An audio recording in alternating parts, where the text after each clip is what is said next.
Bem-vindo à Sala Pastoral. Eu sou o pastor Alejandro Ninauaman e este é o nosso podcast.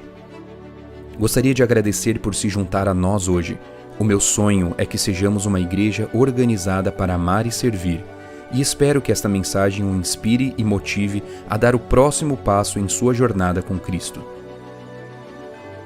Esta é uma série de 21 episódios, onde leremos juntos o livro Primeiro o Reino, de Josanã Alves.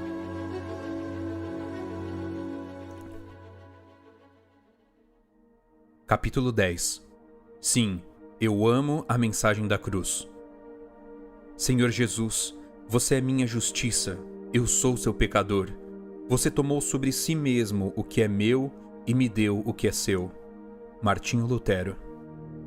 Junto à cruz de Cristo, o orgulho é quebrado, a culpa retirada, o amor é acendido, a esperança é restaurada e o caráter é transformado.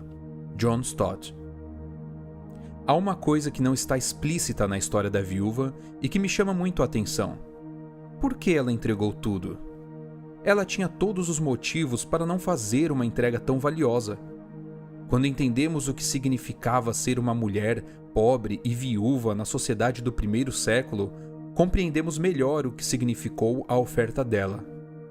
Vimos no capítulo 8 que a palavra usada por Jesus para retratar a pobreza dela era usada para descrever alguém que provavelmente necessitava de esmolas para sobreviver.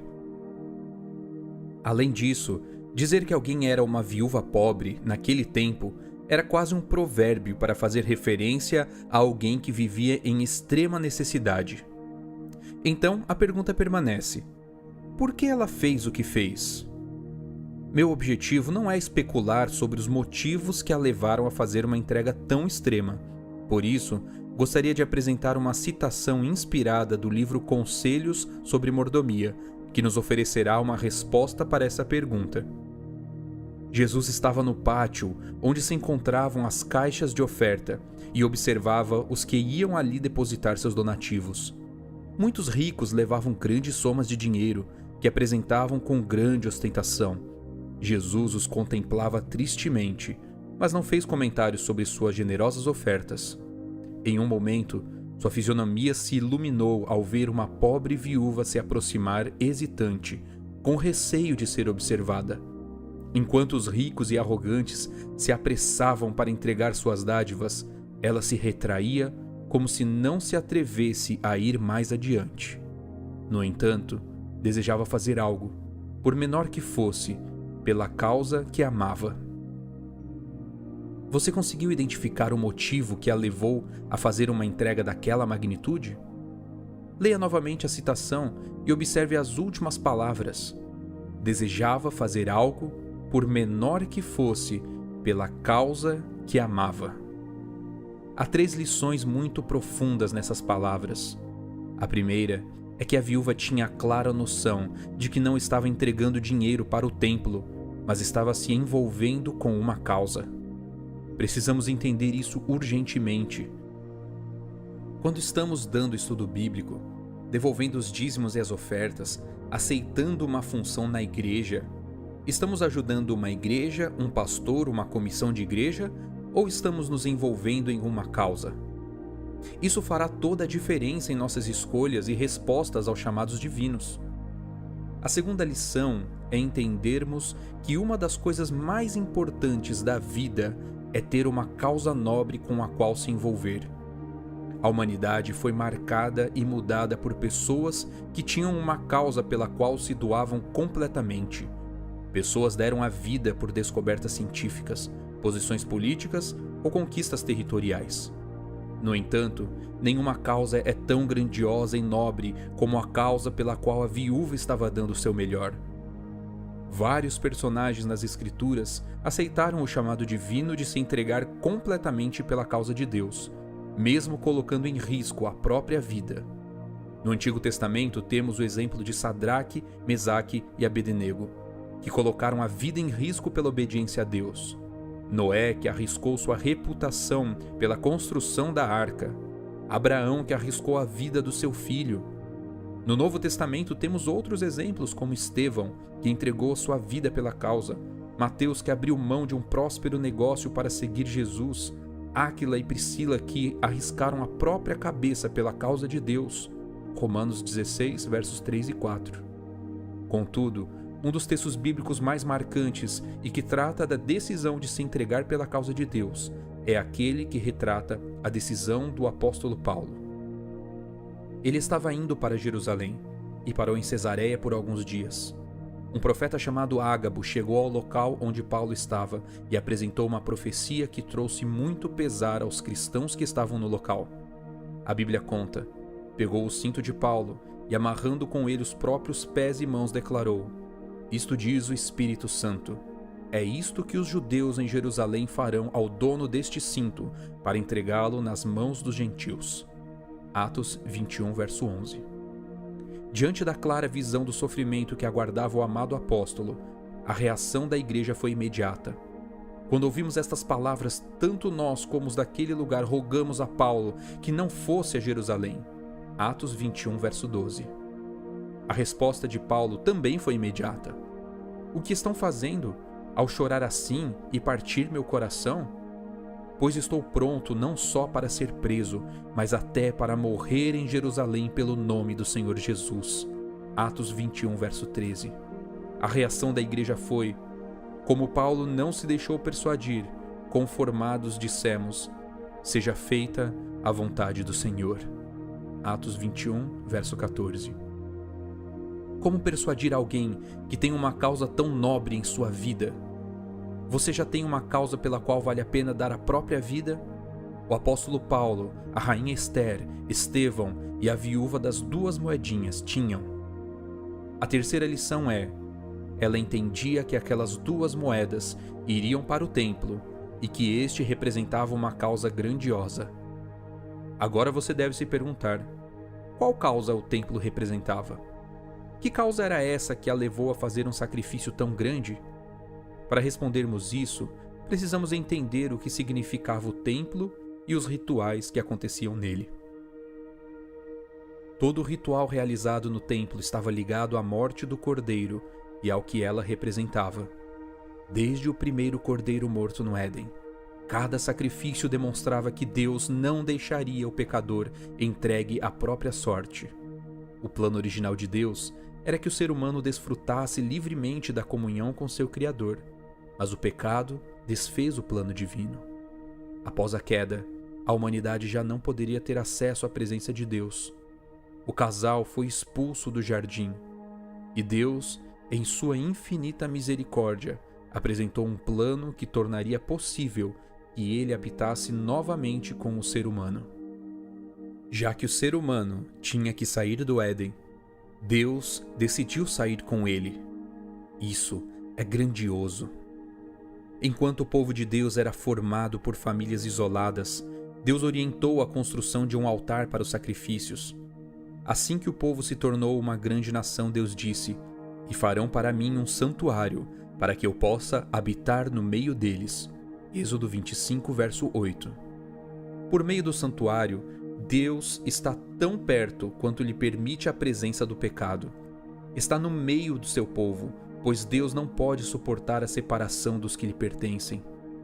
O santuário do deserto foi substituído pelo templo, construído por Salomão e posteriormente reformado por Herodes.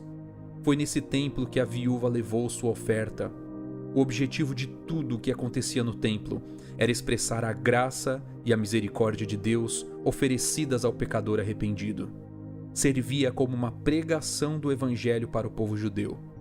Essa compreensão deveria revolucionar a relação e a resposta do pecador para com o Deus misericordioso.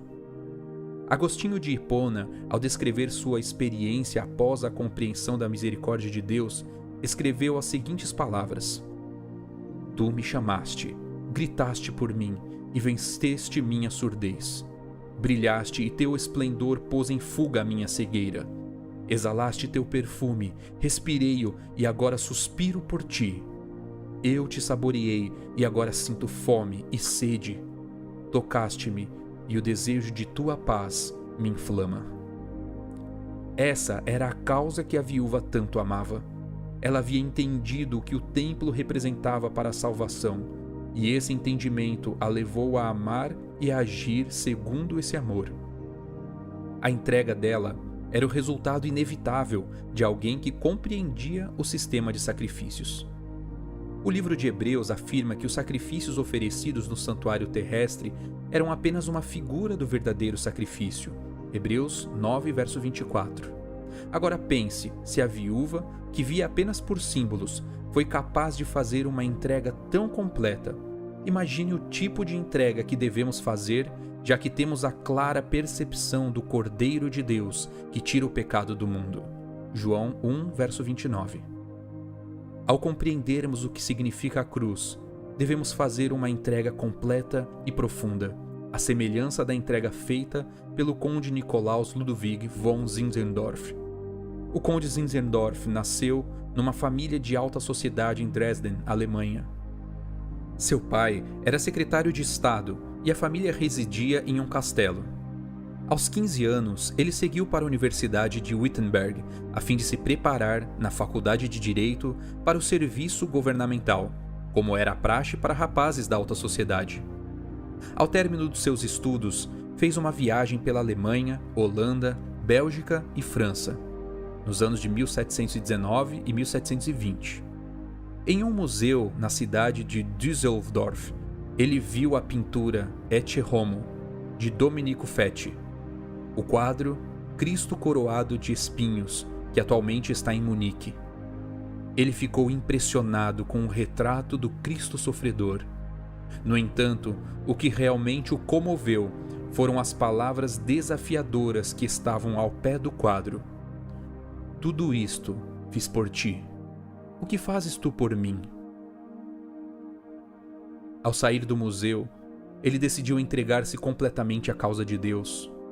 Juntamente com alguns amigos, iniciou um movimento chamado a Ordem do Grão de Mostarda, que mais tarde contribuiu fortemente para o grande despertar missionário do século XIX. Quando Zinzendorf era questionado sobre o real motivo para tão expressivo e sacrificial movimento missionário, ele respondia citando Isaías 53, verso 11: "Estamos indo buscar para o Cordeiro o galardão do seu sacrifício." Eu costumo dizer que uma das músicas da minha vida é Rude Cruz. Eu gostaria que essa música fosse minha biografia.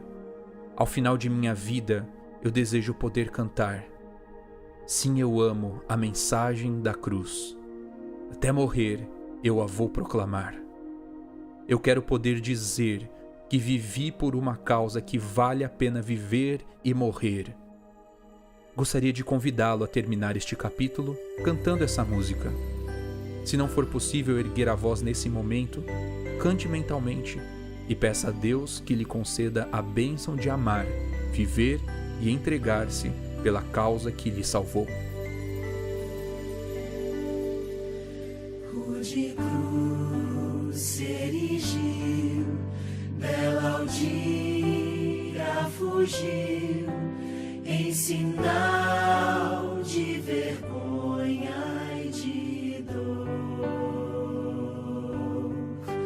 Mas eu amo essa cruz, sobre a qual meu Jesus deu a vida por mim, pecador.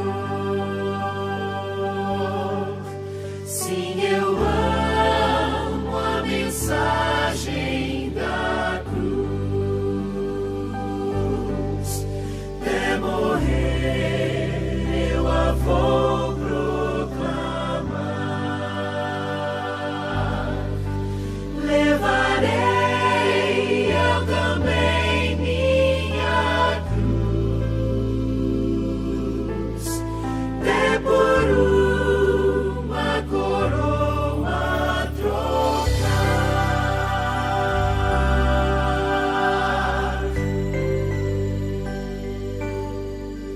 Desde a glória dos céus, o Cordeiro de Deus ao Calvário humilhante baixou. E essa cruz tem pra mim atrativo sem fim, Jesus nela me resgatou. Sim, eu amo a mensagem da cruz. Até morrer eu a vou proclamar. Levarei eu também minha cruz, até por uma coroa trocar.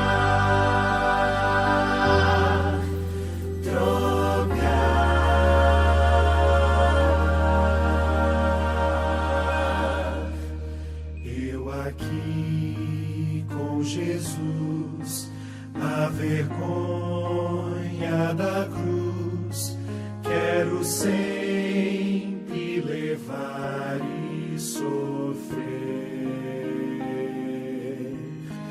Ele vem me buscar e com ele no lar uma parte na glória hei de ter.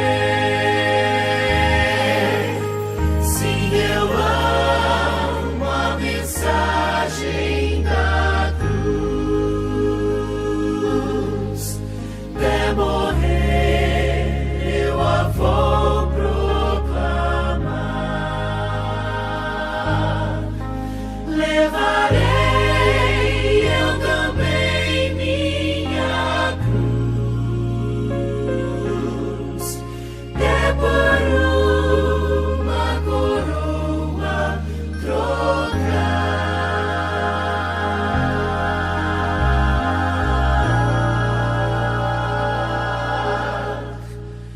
Até por uma coroa trocar.